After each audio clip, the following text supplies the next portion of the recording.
Hey guys, Soul Closet here, back making another video, and today I'm going to be talking about computer stuff. I imagine that a lot of people who watch my YouTube channel are into games, since that's most of what I do on here. Some of you are probably interested in computers, whether that's for gaming or just in general, and I'm definitely interested in computers and stuff, hence the nice keyboards I always put at the top of my talk videos. But, you know, so I care about computers and I know about their specs and all that kind of stuff, and so it's interesting to me to, talk about their parts and learn the differences and all that kind of stuff. And I'm the friend in my group of friends who tends to help people theorize what they would put in a computer if they were going to buy one, and help them plan it out and help them realize, do they have the money, do they know what performance they're getting for what price, and basically helping people not buy pre-built computers if they're getting a desktop and they want gaming performance and all that kind of stuff.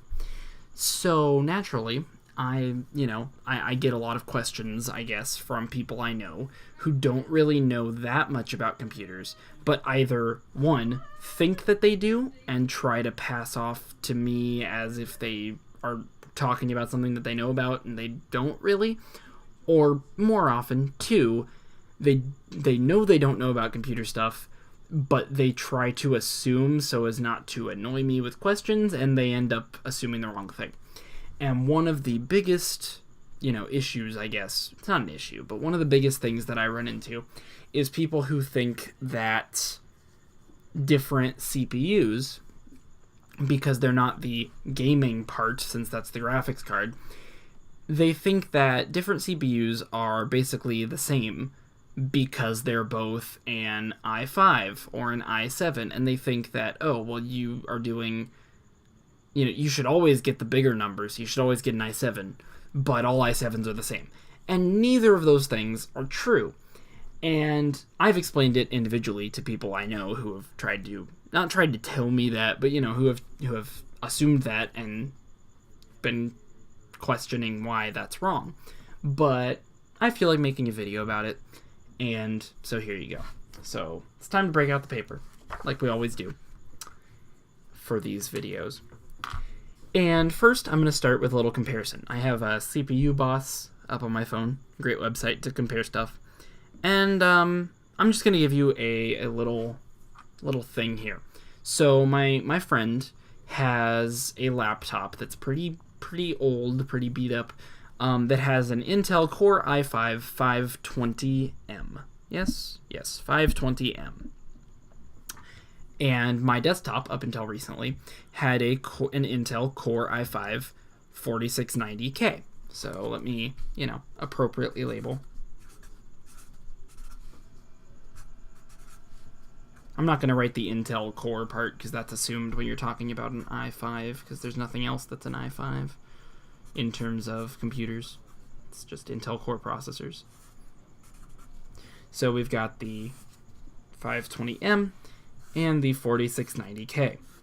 Now, what this friend, initially kind of said as an assumption of correctness, and not to judge them if they see this, because, it's not, I wouldn't get mad at someone for not knowing about computer stuff they've never looked up or been interested in. It doesn't really matter. But what they said was, well, what matters is, well, that's an i5 and that's an i5. So I know your computer, talking about my 4690K, is better than mine, talking about their 520M.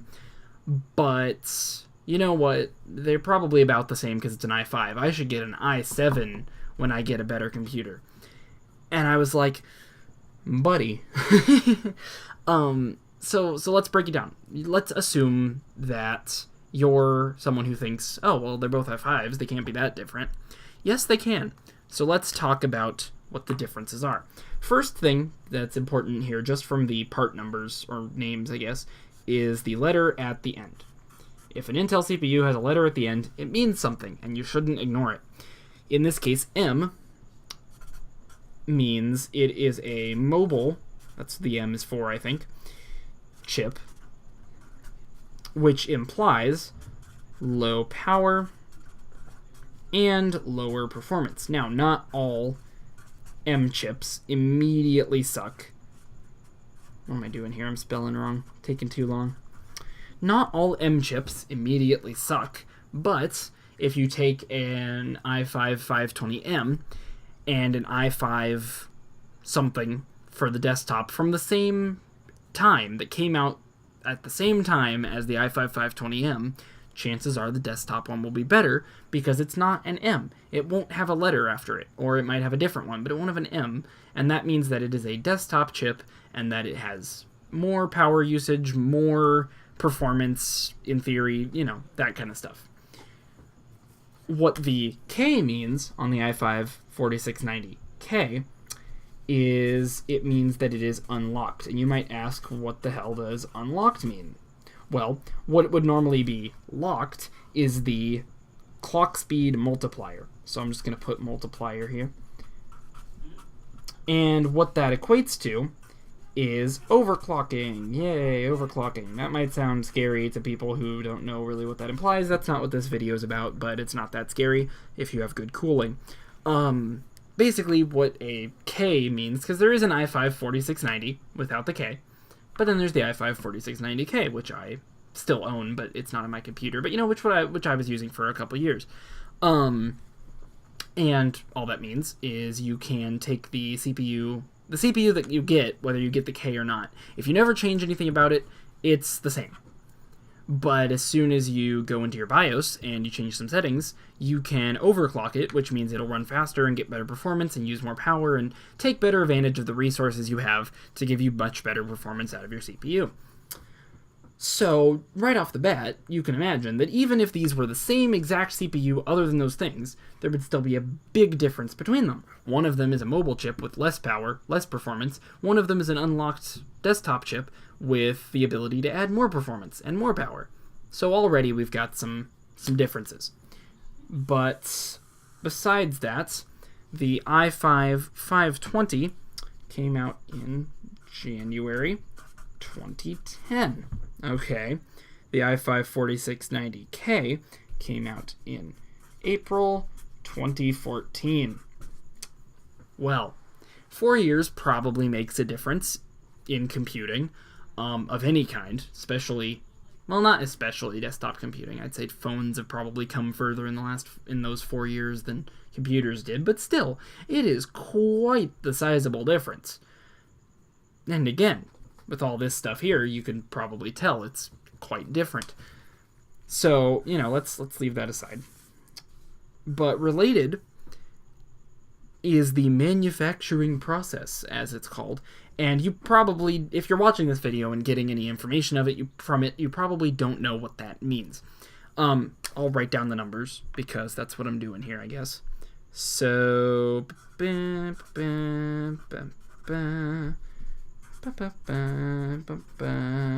okay, so what the hell do these even mean? Well, the reason it's in nanometers, nm there, is the manufacturing process is the width of the, and I'm oversimplifying because I'm not a scientist and I don't feel like I need to go into this kind of detail, but essentially it's the width of the channels along which electricity can flow in a CPU. The smaller it is, the faster it moves, and therefore the faster the CPU can be and the more power efficient it can be. Two CPUs, even if none of this was true and they were the same thing but they had different manufacturing processes, 10 nanometers is a big jump in terms of what we're talking about here with CPU processes. So if they're getting the same power on the same platform somehow, this one would be a lot better, a lot faster with that power. It would better use that power. It would utilize its resources more efficiently by far, assuming it's well made. And that's because it has a smaller process. Things move faster in the CPU, so the CPU can do more per second and give you better performance.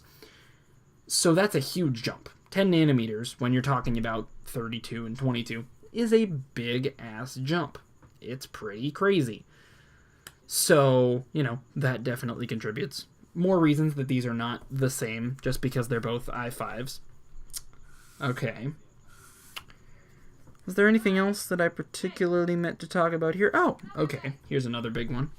Is that this is a 2-core, dual-core CPU, and this is a 4-core CPU. Okay. What cores are is old CPUs were 1 core. It was 1 CPU. They weren't called cores. It was just 1 CPU. And what the CPU did is it could only do one thing at a time. So it would partition out its time based on all the things that the computer wanted it to do. And it would just go, it would multitask essentially, but not really, because it couldn't actually multitask. So it would just quickly switch between different tasks. So it would say, okay, you want me to do these 4 different things.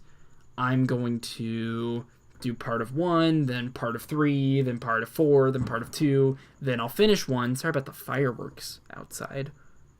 It's the 1st of July. It's not Independence Day, my dudes. Anyway, then I'll do part of 4, then I'll do part of 3, then I'll go back to 4, back to 2, and it would just divvy it up and get everything done pretty quickly, but not as quickly as if you had 2 CPUs. Hence the introduction of DualCore. If my memory serves me correctly, Intel kind of started dual-core CPUs in the early 2000s. I'm only 18. I don't know the whole history firsthand. But Intel released dual-core CPUs, and everyone made dual-core. And what dual-core did was it said, hey, you can do twice as much stuff at once, because if we put 2 cores that are essentially just, like, each one is as good as the 1 CPU you had before, then you're doing twice as much stuff. And, it's not perfectly lossless like that, but it's pretty damn nice. If you have 2 CPUs, you're doing 2 things, but you don't have to have 2 sockets on your motherboard and 2 big things, and you can just have 1 CPU with 2 cores. And 4 cores, same thing. The other thing is that this CPU has hyper-threading. And what hyper-threading means is that basically a thread, when talking about CPUs, is the channels along which the CPU, the virtual, imaginary channels along which a CPU can decide to take in tasks. So if your CPU has 2 cores and no hyper-threading, because I don't believe there are any hyper-threaded 2-core CPUs, especially not the 520M. So let's say you have the 520M. Your CPU has 2 cores, 2 threads, which means that it will take the jumble of things, amorphous blob of tasks that your computer wants it to do, and it will say, okay, you go left, you go right, you go left, you go right, you go left, you go right, you go left, you go right, until they're all done. And that's all it can do. This CPU doesn't have hyper-threading. I'm stupid. But let's pretend that it did. My new one does. That's why I thought that. Sorry about that. So with 4 cores, you can just go, you go left 1, you go left 2, you go there, you go there, you go there, you go there, and it splits it up between 4.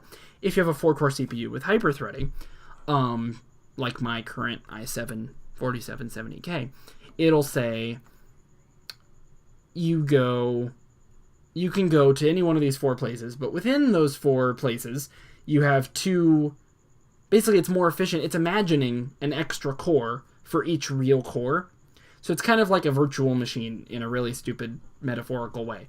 Basically, hyperthreading means it's almost as if you had twice as many cores as you really do, but when you're utilizing all those imaginary cores, every core, real or imaginary, is a little bit slower than if they were really there. But it's beneficial. It helps you do things that use lots of different cores and take advantage of being sent to different places at the same time. But neither of these are hyper-threaded. But more cores, it's like the same thing. You have more places to send your tasks at the same time. You can get more done.